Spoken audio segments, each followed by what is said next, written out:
इसे कहा है सत्य। असत रुक नहीं पाए जहां, सत्य माने ओम तत्सत, जहां असत रुके नहीं, not even for a fraction of a second, something wrong happened, apology is a mandate right now. क्योंकि अगर मैंने अपॉलॉजी नहीं मांगी तो मेरे भीतर परिमार्जन नहीं होगा, ego is going to reconstruct itself. बहुत छोटी छोटी गलतियां होती हैं, हम लोगों ने अभ्यास बना रखे हैं, वर्षों से बना लिए हैं, हर छोटी गलती के लिए उठाया phone, I am sorry, okay it's over, done, खत्म, आई एम सॉरी, हो गया। उससे क्या, उससे यह कि परिमार्जन हाथों हाथ, मैं क्यों माफी मांगू, मैं नहीं। That means what, another brick, another solid brick as a barrier to my growth. आगे आने वाले समय में मैं और करूंगा और नहीं मानूंगा, और फिर अंतुतगत्वा अनारकली की तरह स्वयं को ही अपनी दीवार में चिन्ह डालूंगा। इसी को कहा है सत्य। क्योंकि ओम और तत्व तो एक बहुत बड़ी कसरत है, जिसका प्रशिक्षण तो हम लोग कहीं ना कहीं अनुभूति प्रवास में देते रहते हैं। सत्य एक ऐसा शब्द है जिसकी व्याख्या हम कर नहीं पाए, जिसकी व्याख्या हम लोगों ने बड़ी संकीर्ण की, सत्य असत को समझ नहीं पाए। क्योंकि ज्यों ज्यों मनुष्य सत्य को समझता है, सत्यम शिवम सुंदरम माने उस गॉस्पेल का अवतरण होता है। और सत्यम शिवम सुंदरम गीता का संपूर्ण सार है, संपूर्ण सार है, जिसकी स्थापना होनी आवश्यक है। सत्य क्या है, शिव क्या है, सुंदर क्या है, this is not confined to physical domain. Gita मनुष्य को फिजिकल डोमेन से दूर ले जाती है, बांसुरी वाले से पीछे ले जाती है, गोपियों के साथ यमुना के किनारे खेलने वाले से पीछे ले जाती है, अर्जुन के गंडीव और कौरवों की बारात से पीछे ले जाती है, द्रोण को भीतर रचती है। सारे पात्र उसने भीतर रचे हैं हमारे, जिन्हें हमने बाहर घड़ करके और पुराणों तक सीमित कर दिया है। ज्यों ज्यों एक एक को उठाते चले जाएंगे, बहुत बड़ा काम होने वाला है।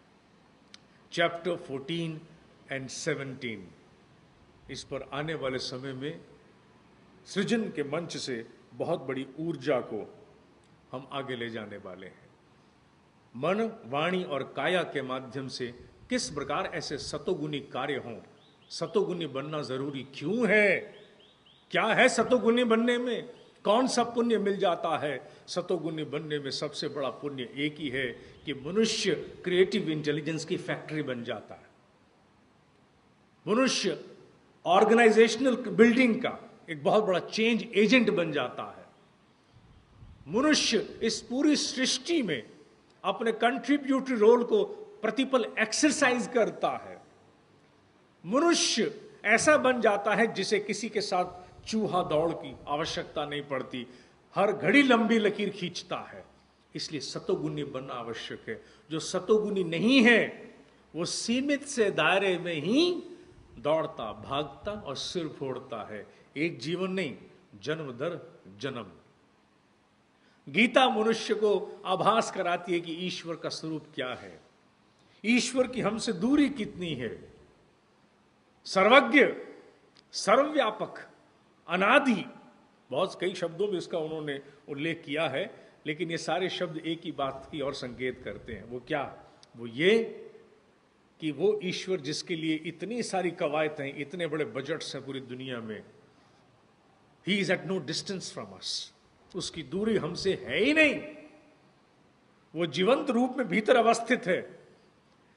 केशव ने बहुत सुंदर रूप में गीता में कहा है कि लोग जब अपने शरीर को बहुत कष्ट दे करके तप करते हैं, तब वो मुझे जो उनके भीतर बैठा है वस्तुतः उसी को कष्ट देते हैं।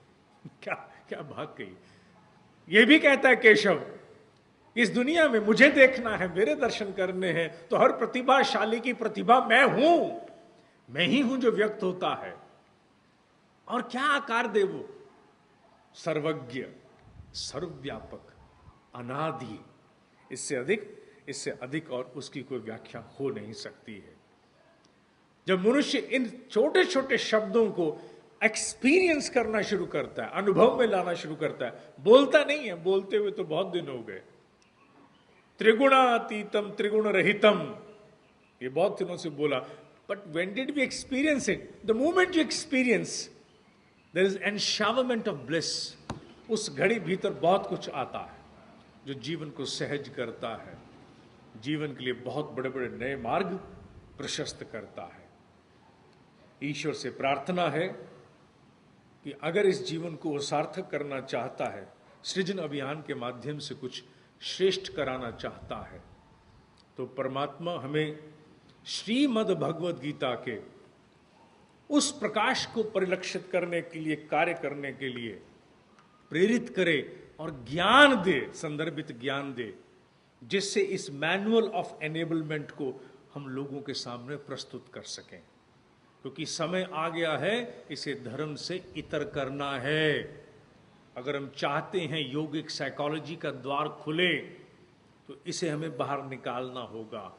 क्योंकि सृष्टि गुथी हुई है, एंटैंगल्ड, सत रज तम, त्रिपुरारी, वात पित्त कफ, ब्रह्मा विष्णु महेश, थर्ड आई, ये सब कुछ भीतर गुथा हुआ है, जो सारा का सारा श्रीमद् भगवद गीता में बहुत सुंदर रूप से रचयिता ने लिखा है।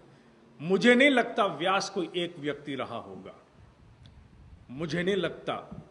मैं इस मामले में हिंदू ना कहलाना भी पसंद करूंगा, बड़ी गर्व से कह रहा हूं मैं, हिंदू ना कहलाना भी पसंद करूंगा अगर ये बात मुझे कहनी पड़े कि गीता धर्म से हजारों गुना ऊपर चला हुआ ग्रंथ है।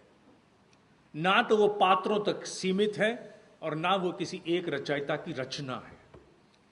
These are gospels compiled by I don't know how many masters. कितने दक्ष ऋषियों की रचना है ये, सार है ये, कहना कठिन है। And the world is yet to know about it. So sad about this world.